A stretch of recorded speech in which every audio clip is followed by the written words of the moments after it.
Welcome to Nandi Vastu YouTube channel. Today we are going to discuss about Vastu because it is one of the conflicting science which is not understood by many. So let's talk to Sandeep Guruji to understand more about Vastu because the amount of experience that he comes with helps us a lot to understand how we can use Vastu to grow in wealth or health or in prosperity. So let's talk to Sandeep Guruji. Thank you so much for coming in, Sandeep Guruji. Thank you. So let's talk about Vastu because most of my friends have been given all these questions for us to understand about Vastu because I've been accumulating some of the questions to understand Vastu better for myself. At the same point of time, let the audience also understand.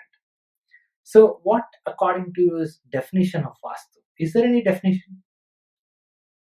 A lot of people have different definitions, but I think it's an alignment of chakras with the help of panchatatvas towards the enlightenment. Without enlightenment, there is no energy. So, what I feel is the final goal should be enlightenment. So, I think this is my definition. Okay, that's something went above my head because a lot of Sanskrit words were used. But let me understand from another way. Is there any origination, like origin for Vastu? Yeah, we have a very often we chant Om Namah Shivaya. It's our very holistic chant. So, what does it mean? Om means Brahma, Namaha means Vishnu, Shivaya means Maheshwara. So, Om means it's the union of the people, the symbols itself represents. And the second one is Namaha means nothing is mine. Third one is Shiva, it's a destroyer, is a destroyer of all the materialistic things. So, here if we see Vishnu, he is the preserver of this country or of this the world. So there's a lot of relation between Vastu and Vishnu.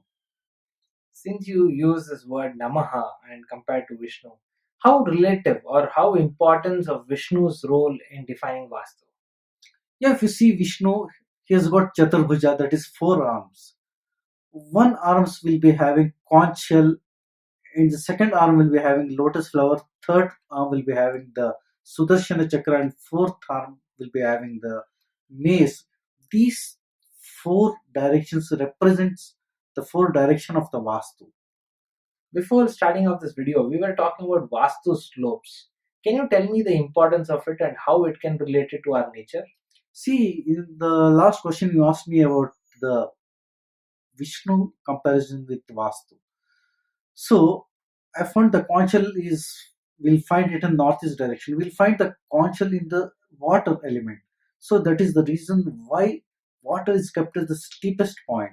In the second energy level, we'll find the lotus flower. So in Rigveda, we have found the sage Atharvana has created fire with the help of the lotus flower. So the next step will be the lotus flower. The third step will be the Sudarshana chakra, and all the chakras rotate with the help of wind. And the fourth one is Akasha Tattva, where our that is the reason why in southwest direction we'll keep our ancestors' photo there, and even prosperity also resembles maize. That is one of the reason why we call it as Kubera Mula also. In Panchatattvas, normally, if you see, we are interacting with air and water on a daily basis. So, is there something like important Panchatattvas and non important Panchatattvas? Actually, we have to deal with earth and water because in Panchatattwas, all the five elements are equally important. But nowadays, as our urbanization is growing on, there are a lot of apartment systems. So earth energy is not used. But the basic thing what we have to use is earth energy and the water energy. When earth is positive, it's will be very good, and if the earth is negative, it's called geopathic stress. Means earth is suffering. So when water element is also important because water has a lot of memory. When it absorbs a lot of negative energy and we drink the same water, we lose our immunity power and will become weak. That is the reason why water and earth element are very important. Normally, we have heard people taking stress, but are you trying to say that Earth also takes stress and it's called geopathic stress? Can you elaborate on this more? Yeah, geopathic stress means geo means it is the earth, pathik means it is the disease. So geopathic stress means it is the earth which is having the disease, and when the earth is giving the disease, so when you're exposed to that particular disease for a longer time, we'll be facing a lot of health issues, we'll be losing our immunity system. So obviously some diseases will be catched up. So we need to get removed the geopathic stress before construction of any house.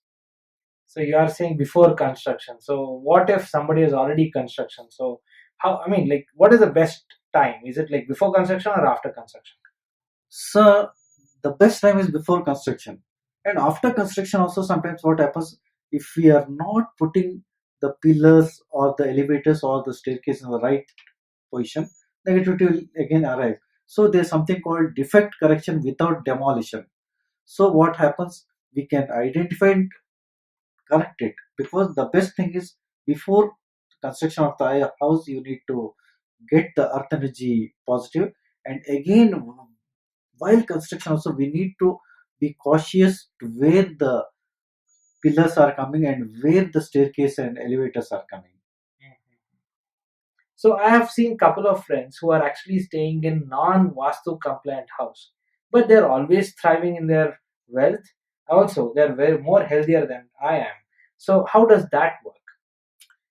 It's a great question, because I've seen a lot of people after their marriage they thrive a lot, but in many cases it is completely opposite. The same way, when a particular energy of the house matches the energy of that particular person, they will thrive. This is the very good example what you give. So are you trying to say something like what we talk in our lives, like positive and negative energy? So are you trying to say something to that? Yeah, because when the vibration of the energy matches to that house, then obviously everything will prosper. Whatever we touch, it will be gold. So if negative energies exist in our house, where exactly it gets accumulated inside the house? Yeah, as I told, the three major things, one is pillar, one is staircase, and one is elevators. So these three are the major things where the negative energy are accumulated. So we need to be very cautious while constructing the house. Actually, a lot of friends ask me to, ask you this question because there's a lot of confusion about direction in which money exists. Some people say it's north, some people say it is south, some people say southwest. So how does that work? Can you just elaborate more on that? Nowadays, money is playing an important role in everybody's life. So a lot of confusions are there. Some people think it's southwest corner because of Kubera Muladev, and some people tell nowadays it's north. Actually, if you are the head of the family, then it will be southwest direction. And if you're in middle age and you have got your father, grandfather, you're in a joint family, then it should be your north. So when you are the main person, earning person, so in your middle age, you are having your whole family behind. It's in the north. When you are the head of your family, it will be the southwest. Wow, I mean, this is something great, So, thank you so much for so much of information. And of course, I have more questions to be asked.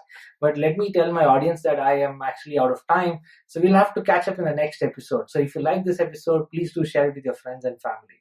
And we will get back to Sandeep Guruji with more questions and clarifications for our guidance at the same point of time. We can also prosper in our life. Thank you so much for watching this program. We're going to come back soon. Thank you.